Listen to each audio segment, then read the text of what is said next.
the History Channel.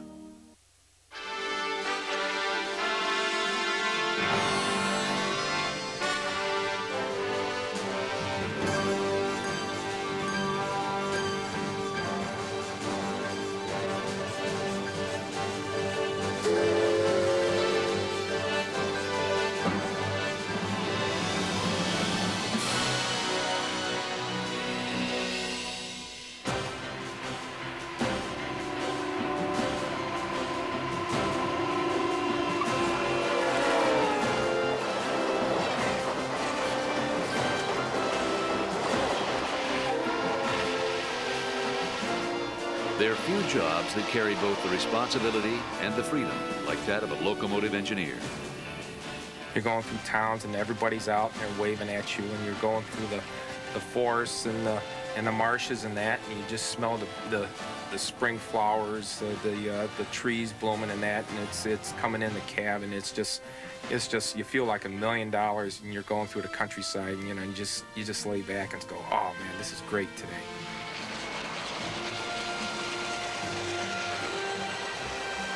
An engineer must be able to focus on half a dozen key elements at the same time in order to move a train safely down the tracks.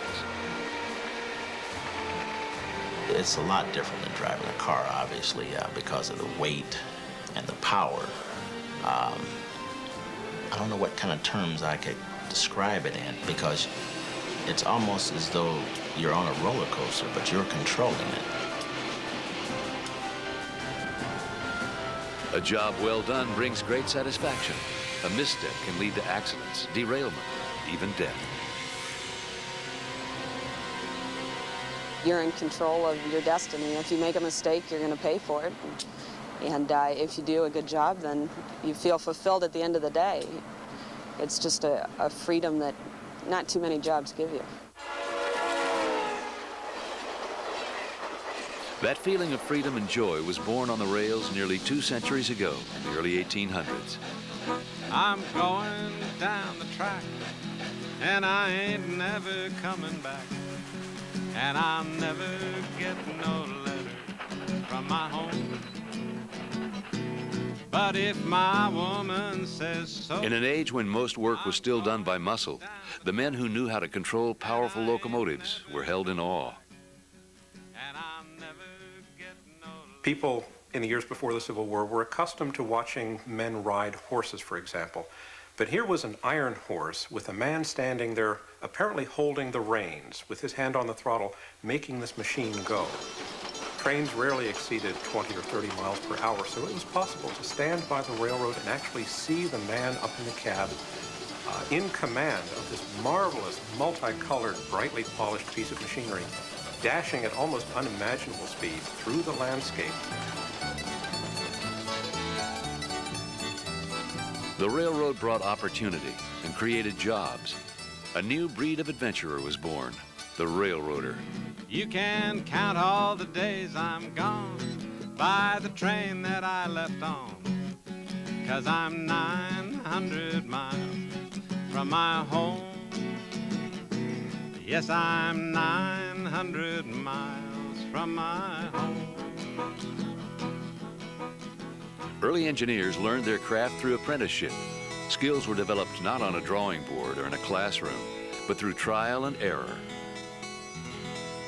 For the first 30 years or so of railroad operations, engineers doubled as mechanics. They worked on their engines in the shops. There really wasn't a separate craft of engineer. These men worked as the work required. They worked in the shops, they worked on the tracks, they worked on the freight cars. When there was a train to run, they went out and ran the engine. Locomotives then were not as complex as they became later. It was fairly easy to learn how to run one, but these jobs were coveted. They were fairly well paying, they were fairly well skilled, and there was the sheer excitement of learning how to run one of these new machines that few people had ever seen before.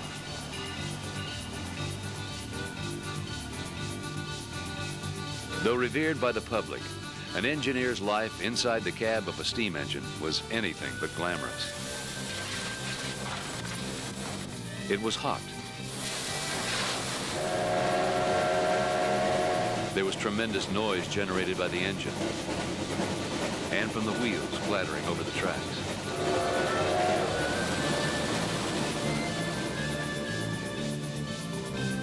Since the cabs were open to the elements, engineers had to work outside in all kinds of weather.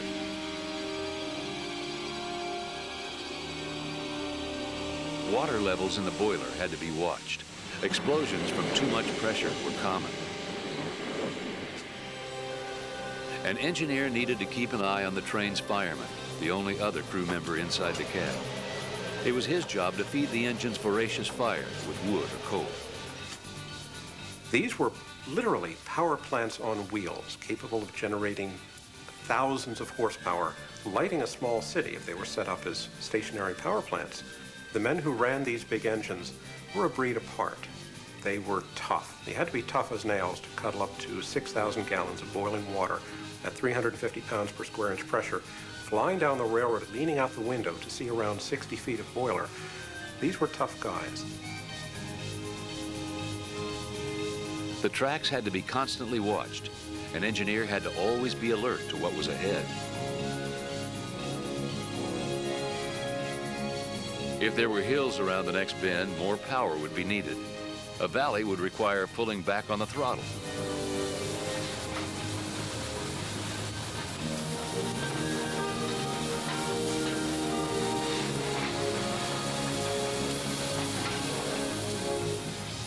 Signaling systems were difficult to see. Trains often wound up on the same track, bound for head-on collisions. When a train would go by, the curious would run out on the tracks, not realizing how fast the trains were moving.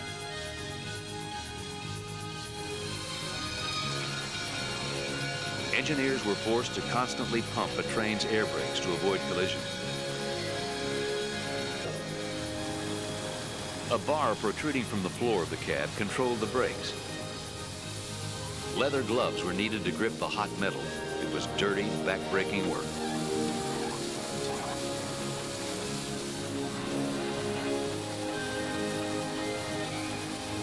At the same time, an engineer had to finesse bulky levers and valves, and the feel of each train they ran was different. An engineer really has to get to know the locomotive. You have to get really in love with it because, you know, it's an intimate part of you. If you can't look, listen, and feel what the locomotive's doing, you cannot run it the way it should be run. And I instruct other people how to run them, and that's sometimes a little hard to do. They want to slam things around when you have to use a little finesse.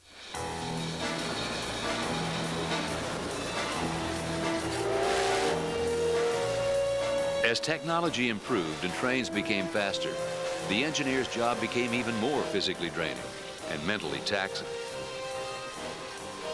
Following the Civil War, trains began to travel at speeds that reached nearly 100 miles an hour. This was almost unimaginable. The speed of transport had remained between 5 and 10 miles per hour for the previous 3,000 years, and suddenly it was possible for humankind to go almost 100 miles an hour. The engineer was the man who made this possible. Even though we have to give credit to the locomotive designers and the trackmen and the people who repaired the air brakes and checked the wheels, the engineer was the man who actually made it happen. These were the fighter jet pilots, these were the race car drivers, these were the astronauts of the 19th century.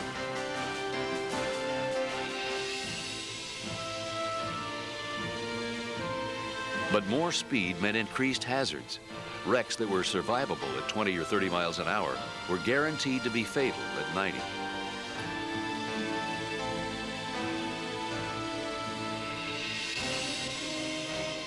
The dangerous life of the railroad was about to be immortalized in the story of a fast-moving passenger train piloted by a brash young engineer named Casey Jones.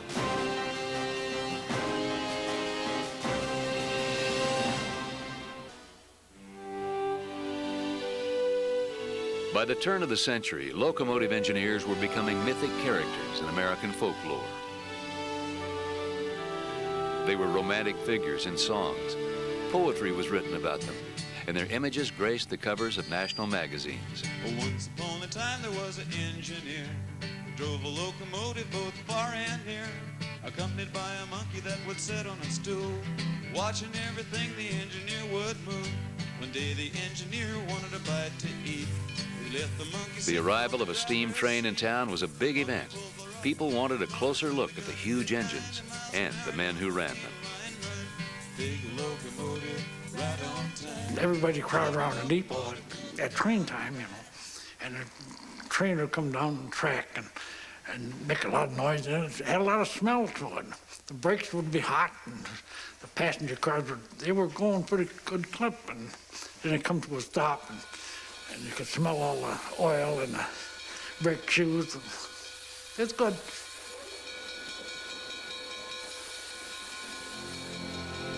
But adoration came at a price. The job of engineer was one of the most dangerous in the world. Train wrecks fascinated the public. Tales of heroism were told, how lives were lost and how things would have been worse if not for the courage of a brave engineer.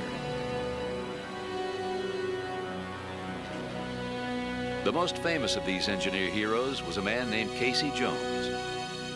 Come all you rounders, if you want to hear a story about a brave engineer. Casey Jones was the rounder's name. On a big 8-wheeler, he won his fame. Woke up this morning about 4. His real name was John Luther Jones. He was born in Missouri on March 14, 1864, and moved with his family to Casey, Kentucky when he was 13. As a teenager, Jones worked as an apprentice telegraph operator on the Mobile and Ohio Railroad.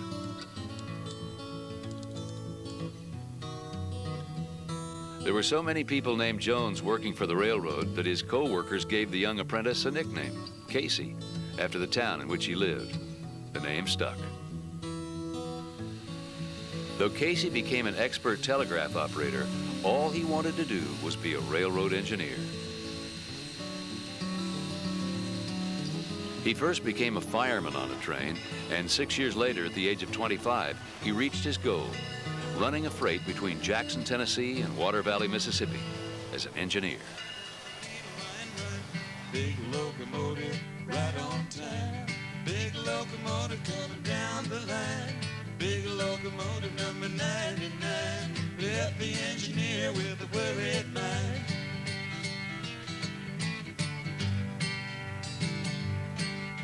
The engineer called up the Casey, who was so tall that he had to stoop inside his engine's cab, quickly moved through the ranks of the railroad, operating bigger and faster trains.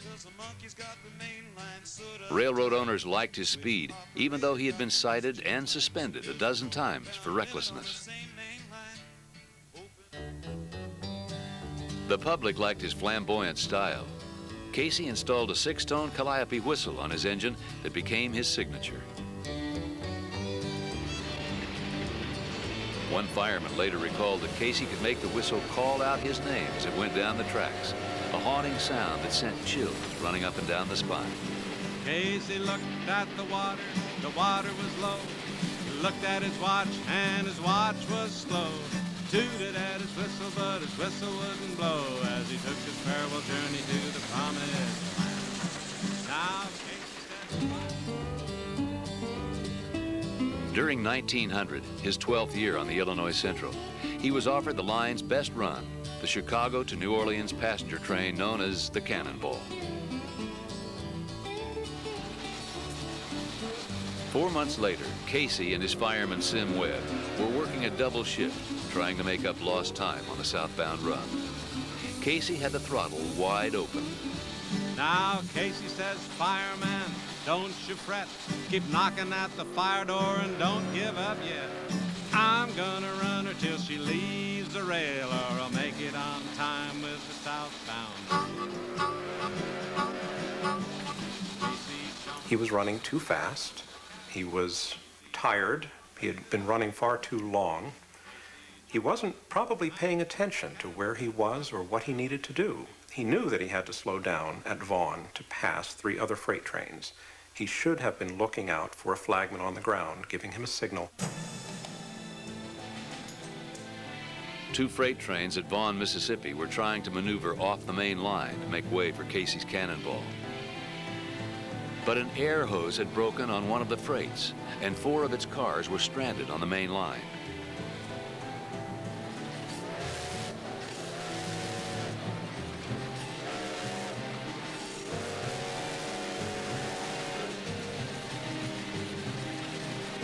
"3,000 feet north of the stalled freight, a railroad worker frantically waved a lantern in a futile effort to get Casey to slow down.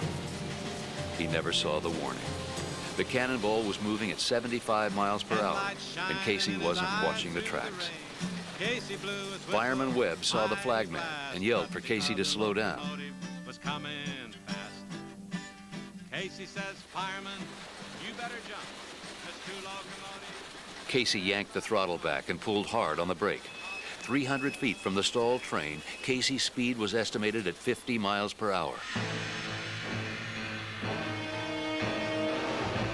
Webb jumped and saved himself. A moment later, the cannonball slammed into the freight. Casey Jones was the only person killed. When his body was found, he still had one hand on the brake.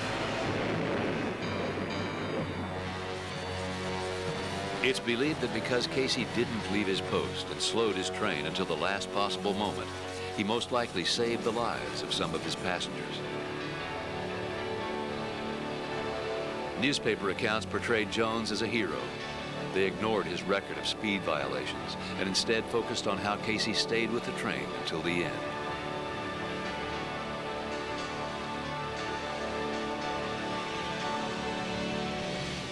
Though Casey would be remembered as a hero, his record was less than heroic. In February 1891, he collided with a train in a train yard.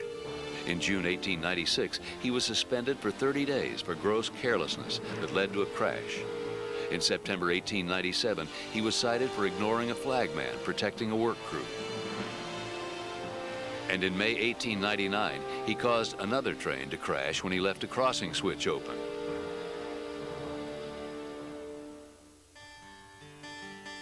A railroad employee named Wallace Saunders, a friend of Casey Jones, wrote a verse about the wreck.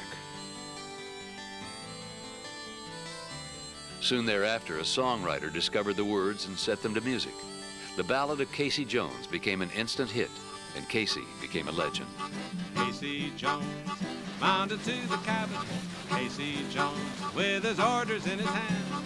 Casey Jones mounted to the cabin as he took his farewell journey to the promised land. Casey Jones emerged as a mythical figure, somehow deserving of our respect and regard and affection, when in fact, in my opinion, he was really a sloppy runner who probably deserved to be doing something other than being a locomotive engineer.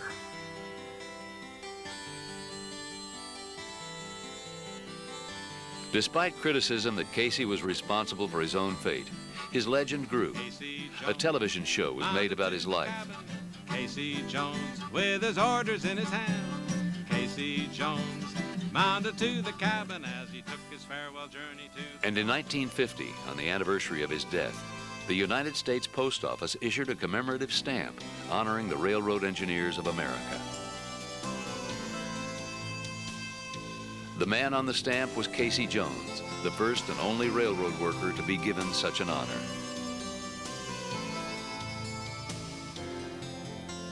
Stories like Casey Jones's highlighted the dangers locomotive engineers faced every day on the job.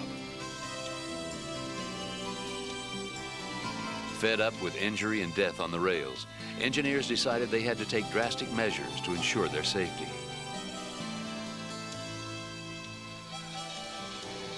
The nation's most storied form of transportation was about to grind to a halt.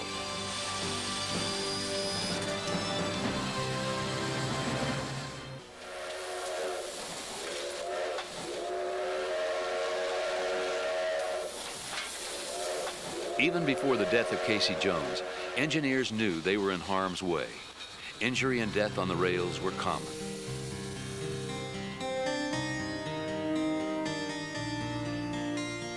Railroad owners pressured engineers to work beyond their limits to maximize profits.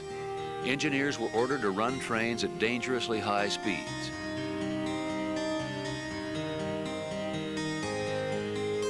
Fatigue was rampant. Engineers worked 30 or 40 hours before being relieved. Trains would sometimes barrel through stations without stopping, the head of a sleeping engineer bobbing in the cab.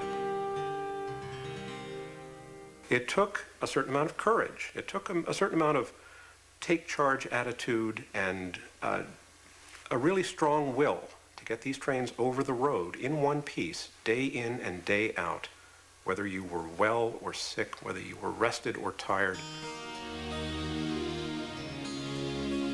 Engineers were forced by railroad rules to put their lives on hold.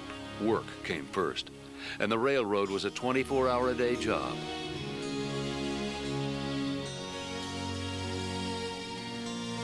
Railroad crews were often pulled from a deep sleep in the middle of the night to run a train.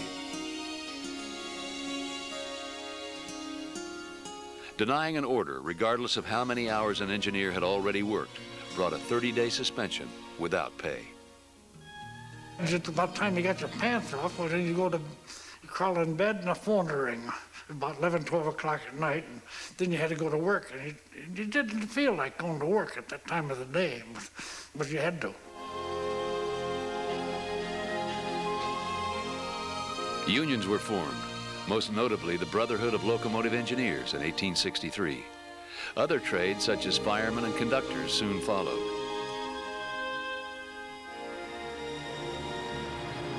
There were constant strikes as workers demanded better wages, hours, and working conditions.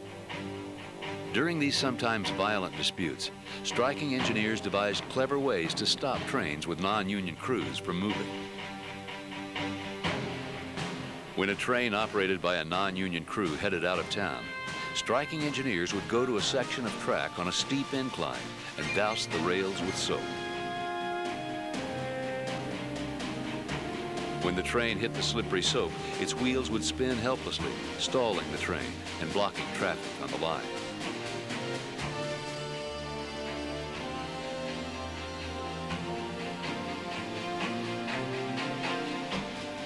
The scattered labor disputes came to a head in July 1877. Despite railroad companies earning huge profits, they decided their employees were making too much money. They announced an across-the-board cut in pay. Thus began the most famous work stoppage in rail history, the Great Strike of 1877.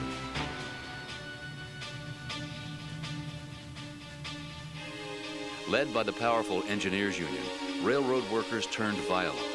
Depots were burned, trains were derailed. Strikers battled federal troops in every major city. Hundreds were killed. An engineer's letter to a newspaper summarized the feelings of railroad workers at the time.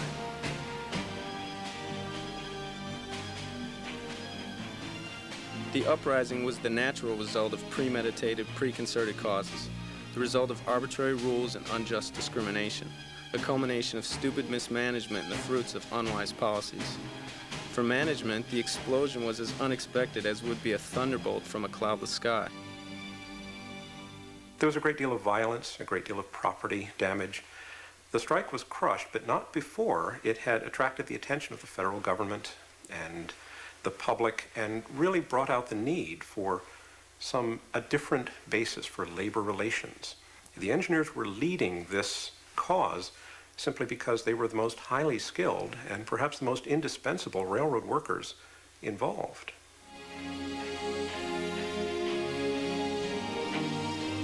The Great Strike of 1877 was the most violent railroad work stoppage ever in the United States.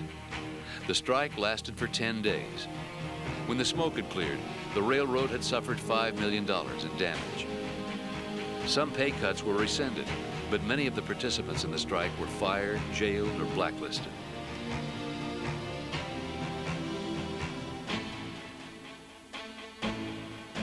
As part of the strike settlement, engineers formed relief departments, an early form of credit unions, which took deductions from their pay as a way to afford loans, mortgages, and retirement plans.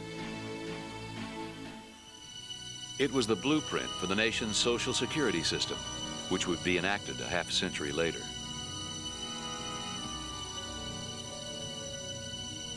But engineers continued to face dangers. In response to a rash of accidents and criticism from the press, Congress passed the 1916 Adamson Act.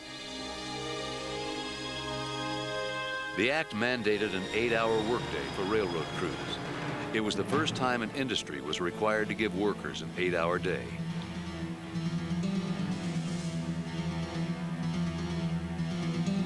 Strikes continued.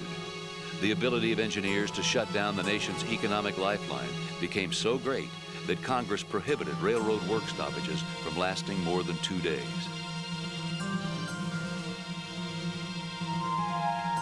There were other hazards on the tracks. As the nation expanded westward, engineers fell victim to hostile Native Americans and money-hungry train robbers who could care less about the life of an engineer.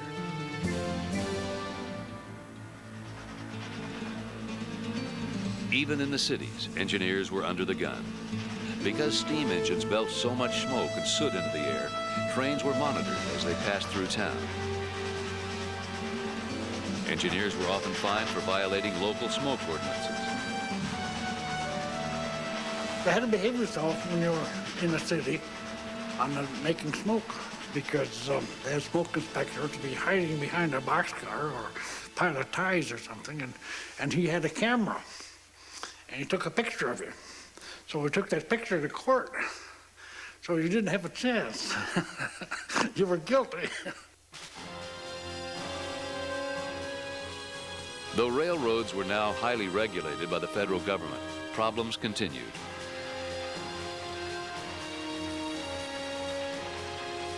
Train sizes increased.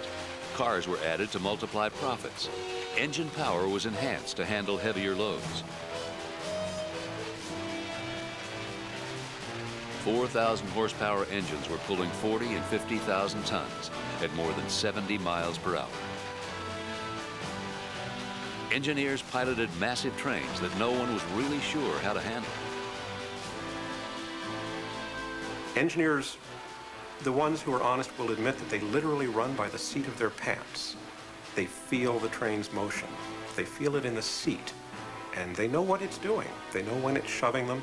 They know when they're pulling it. They know when it doesn't feel right. When things get weird on the railroad, the engineer doesn't have time to think. He just does.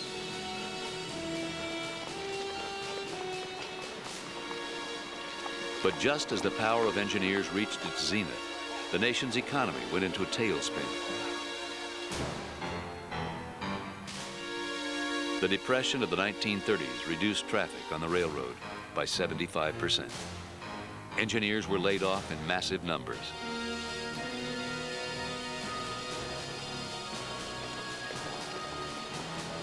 A decade later, during World War II, many engineers were able to return to the rails, called up by the military to run trains for the war effort.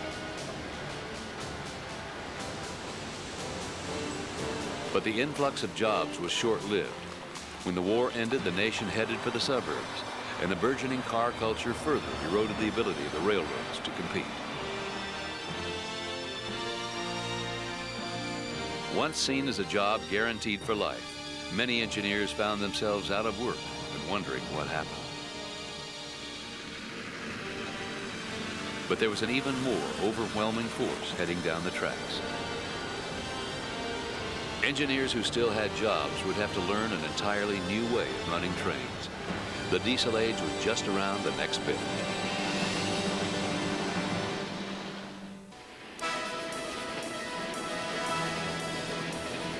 The 1950s brought a new era on the railroads.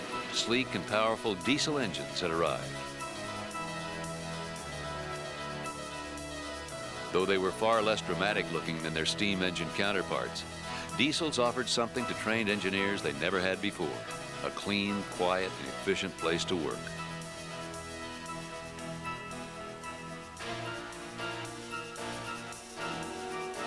The end of steam engines drove some engineers into retirement. They refused to operate stink pots, the nickname for diesel engines. But for those engineers who remained, the transition to diesel was an opportunity to learn a new way of riding the rails. The engineer had to learn a completely new system. Almost everything he knew about locomotives themselves was no longer useful. He had to learn about electricity, amperage and voltage and resistance. He had to learn sometimes new kinds of air brake systems. He had to learn how to troubleshoot a vastly more complex machine. Most men made the transition just fine, and by the 1960s, the old-timers might reminisce about steam locomotives, might miss them, but they were coming to work in khaki pants and golf shirts and baseball caps, not the overalls and the cotton clothes and the heavy leather gloves that they needed when they were working on a very hot, very complicated, very unpredictable steam locomotive.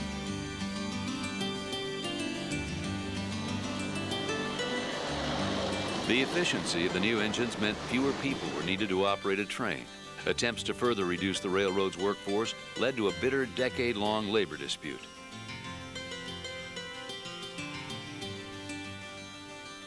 Railroad owners, worried about the bottom line in an industry struggling to survive, believed only one person, the engineer, was required to run a locomotive. Railroad employees, concerned about safety, wanted a second person, the fireman, inside the cab. In the end, management prevailed.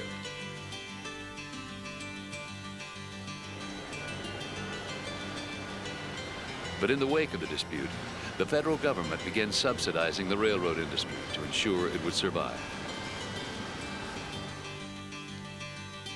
The new financial stability, combined with the allure of the rails, sparked an interest in the next generation of job seekers. Working on the railroad offered opportunities that few other jobs could.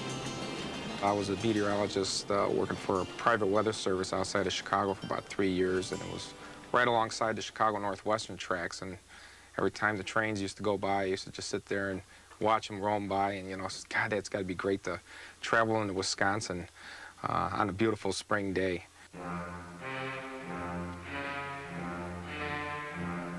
John Finlocki went through a railroad training program and started working as a fireman. He vividly remembers the first time he ran a train by himself. First time I ran a train as an engineer, I took a freight train from Chicago to Nelson, Illinois. That was a fairly uneventful trip. Everything went fine. Turned the train over to another crew, and they took the train on. It was very nervous, very sweaty experience, but knowing that I got the train stopped and got off, it was a great relief. Societal changes also affected the railroads. The civil rights movement opened doors for minorities and women. Curtis McElroy was one of the first African Americans to work as an engineer. He was hired in the mid-1960s as an apprentice. He worked his way up to engineer and now operates a national program that educates the public about safety issues on the railroad. I can't consider my experience as being a bad one. All of the gentlemen I worked with were decent people, and some you learned from, some you didn't learn from. I didn't take any exception to the fact that I was African American because I was brought up that way. So I think I approached it trying to learn the craft, and some people appreciated it and some people didn't. Okay, is there any way you can kick out that 125 and put in the 212?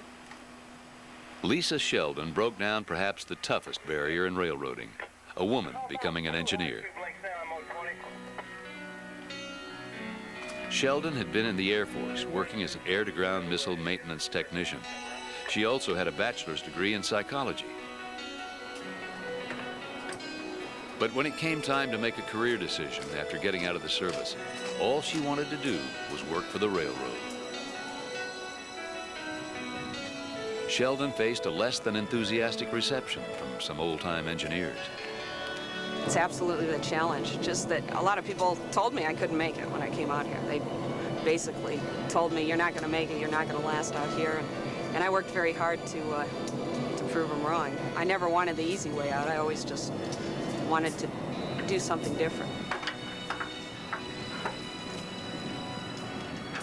Undaunted, she finished a training program and started piloting freight trains in the Midwest after only 9 months.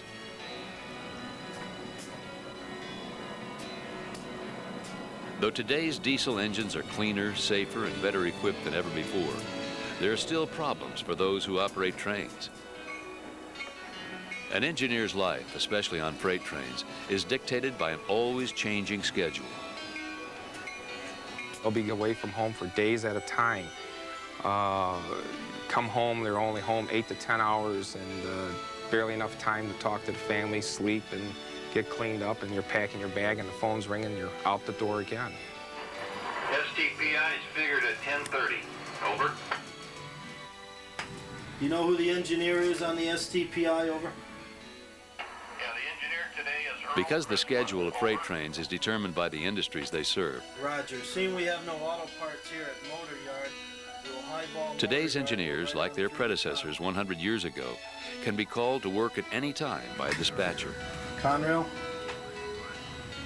Roger. We're going to come right out of Sterling. We're going to go right by Motor Yard, right on through to Conway. You take a train from Cleveland to maybe Pittsburgh, and you're gone for 12 hours on that, and then you rest in a hotel. You might be there for 30, 40 hours, and then getting another train back. If you plan on having a family or anything of that nature, it just doesn't happen.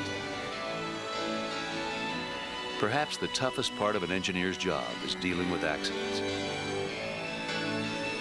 Nearly every engineer has faced the gut-wrenching sight of seeing a car or truck crossing the tracks trying to beat the train. Probably one of the engineer's worst nightmares would be when he has a fatality on a job, and that running into an automobile or running into a pedestrian. It happens so sudden, especially when you run into an automobile and that you're coming up at speed at a crossing, and all of a sudden someone's going around the gates in front of you, and it's like in split seconds, and then boom, you hear the bang, and all you can do is just throw the train in emergency and stop and call for help. Same thing with people running around gates on foot or suicides. It just happens so fast, and you just sit there after you stop and you started calling and getting the emergency help on the way. You're just wondering, you know, why did this happen? Why was it me today? I've had gas trucks parked in front of me thinking I was going to hit a gas truck. I mean, it's awful. You can see them too, and you just can't believe that they would take the chance of wasting 2 minutes to get across the street or lose their life, because that's what happens. You know, a 50-mile-an-hour impact with a train versus a car, it's like stepping on a Coke can. You don't even feel it on the engine. It just the sound and the violence of the impact. At end of number 14, the conductor on 14 got a green to Metro, show good for 29, over. 29. New communication and track technology may hold the key to diminishing danger on the railroads.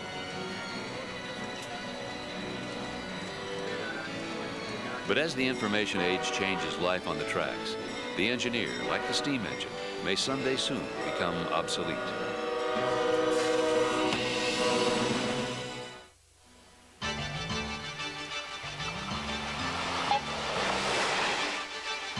In the last 5 years, radical improvements have been made to locomotive technology. Trains now have onboard computers. Access to global positioning satellites helps an engineer locate a train's position to within a few feet.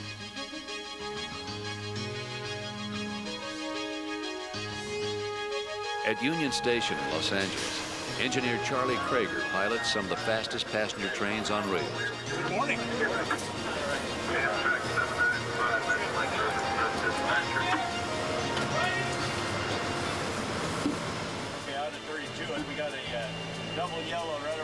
He's worked on the railroad since 1955 and now runs Amtrak trains along the California coast between Santa Barbara and San Diego. Technology has changed, and I don't think for the better. That just say that things are electronic now instead of being mechanical, and that's supposed to be better. But while it's safe, very safe, everything's very safe. Sometimes it's easier to have things mechanical. 71, over. Mechanical things are easier to take care of. Track 9 today, and I need you to stop short of the bumper, over. Flashing yellow. Passengers on today's Amtrak trains are whisked along in quiet comfort. Much of the railroad's efficiency and safety can be credited to onboard computers. But engineers like Gary Nelson question their effectiveness. 20 years ago, when the engineer opened throttle, the engine did what the engineer wanted. Today, with the computers, basically the engineer's just asking the computer if we can do something, and if the computer is going to let you, you'll end up doing it. But I personally don't care for the computer locomotives. It's kind of taken some of the human factor out of operating the locomotive. And I suppose 40 years ago, when the diesels first showed up, compared to the steam engines, the guys back then felt kind of the same way about the change. Much of the changes were necessary in order to compete. With so many different ways to move people and freight, railroads had to keep up, sometimes at the expense of their engineers. The difference between the equipment today and the equipment of 25 and 30 years ago is that the technology has advanced to where the equipment is computerized. There are less members of the crew on board. There are less open stations along the lines. The issuing of train orders no longer exists. Now it's directed by centralized traffic control and dispatching forces that are, in some cases, 3,000 and 4,000 miles away from the points that they're dispatching. Running an engine today is not the job it was 10 years ago, even 20 or 30 years ago. It's still, I think, a challenging, rewarding, and certainly a highly skilled craft. But I fear that most of the romance has gone. New technology has made the job of an engineer safer, but at the same time, it has nearly made the job obsolete. For example, railroad companies have considered redesigning railroad crossings to prohibit automobiles from going across the tracks. In Europe, train crossings were removed to allow the continent's superfast bullet trains to move at top speeds without risking collisions. Those trains are sometimes operated by remote control with no engineer on board. It would be a monumental expense to bring our track standards up to those of European countries, for example, so that we could run with less crews. That would be one thing I think would be absolutely impossible to do under today's situation. I think it's important that the productivity of the employees be looked at to the degree that we do not put safety behind the almighty dollar. There are folks whose job it is to look out 50 and 100 years and project whether there even will be a railroad. I think that sooner or later technology will give us some alternative, but for the foreseeable future, there still will be a railroad, which means there still will be the need for engineers. Even though today it is possible to run trains by remote control, I don't think the American public would take kindly to these massive trains hurtling through the countryside with no one on board. Though the future is uncertain, engineers like Lisa Sheldon still consider running a freight train to be the fulfillment of a dream. There was a Norfolk and Southern crossing not too far from our house, and yeah, we used to walk up there and, you know, give the blow sign for the engineer, and as a kid I loved to watch that. It thrilled me, the power of the engines and the noise. If you've ever stood beside a train going 50 miles an hour close to it, it just blows you away, the vibration and the noise. I was always fascinated that somebody could control that power, and it seems funny that I ended up doing that. I think I'm going to be on the railroad for the rest of my career. I really enjoy it. You're serving the public in all kinds of ways as far as transporting all kinds of goods across the country. For me, it's become my way of life. It's probably my first love, which is why I'm still doing it. But I think it's at the top of the list, being a locomotive engineer. The job of an engineer carries with it a legacy that built a nation. Big locomotive right on time. Big locomotive coming down the line. Big locomotive number 99. Left the engineer with a worried mind. Left the engineer with a worried mind. Left the engineer. It is difficult and dangerous work that is dictated by the timetable of the railroad. This is an interesting job. Sometimes it's fun, and sometimes it's worrisome, and sometimes it's frustrating. But it's always interesting, always. And it's still fun. But for the captains of the tracks, the cab of a speeding locomotive is the only place to be. Nothing can compare to being an engineer.